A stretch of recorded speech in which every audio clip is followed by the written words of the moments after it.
What's up out there on my friends? I'm gonna show you iZombie and YouTube channel. Subscribe on the bottom. Thank you.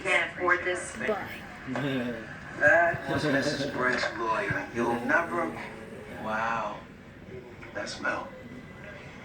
Anyway, you'll never believe what's in her will. Upon her death, Mrs. Brinks left each of our suspects $1 million. Huh? $1 billion? No, $1 million. Well, still, why would she do that? I'm curious myself. The lawyer says the beneficiaries don't know about the money yet. But if one of them found out? I'm bringing them in. Let's see who's the least surprised about their $1 million payout. That person is likely our killer. And who is this magical face reader that's going to be able to measure the level of surprise? I'm a detective, Lev. You do realize the killer will pretend to be surprised. It's what I do. You all told us Mrs. Brinks was a saint. But that's not exactly true, is it? We had a long talk with Mrs. Brinks' friend, Maxine Lipman. She made us aware your duties included more than driving her car. Don't be coy, Clive. He gave her sex. Sex for money. And you know what that makes him? A whore.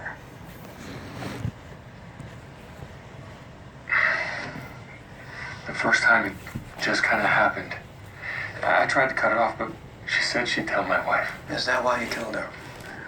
We know that you all had access to the golf ball gun. And you were already at the country club waiting for her. I didn't do it. Your son, Alex, sweet kid. But he didn't just have a cold the other day, did he?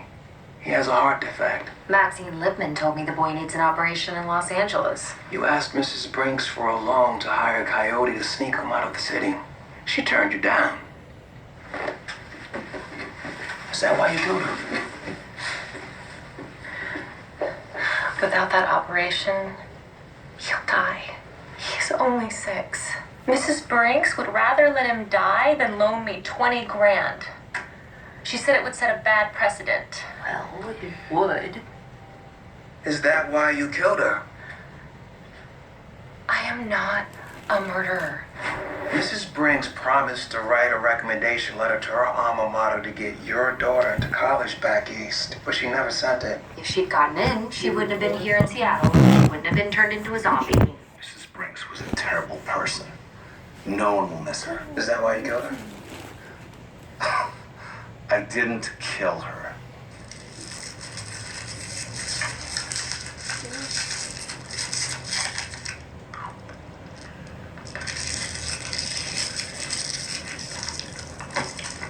All right, you're free to go.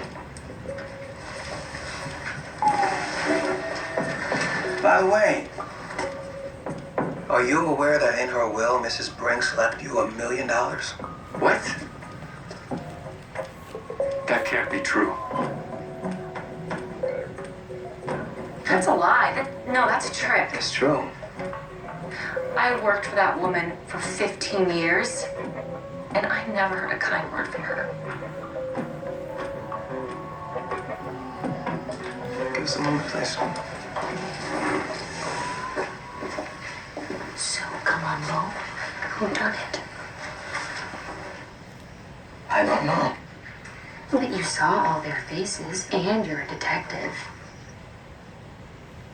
Not one of them cracked. Even a little bit. Even when we gave them a chance to turn on the killer. I cracked it, as we knew I would. That was no simple task. I had to reconfigure This this. is a Starvin safe. Jewels,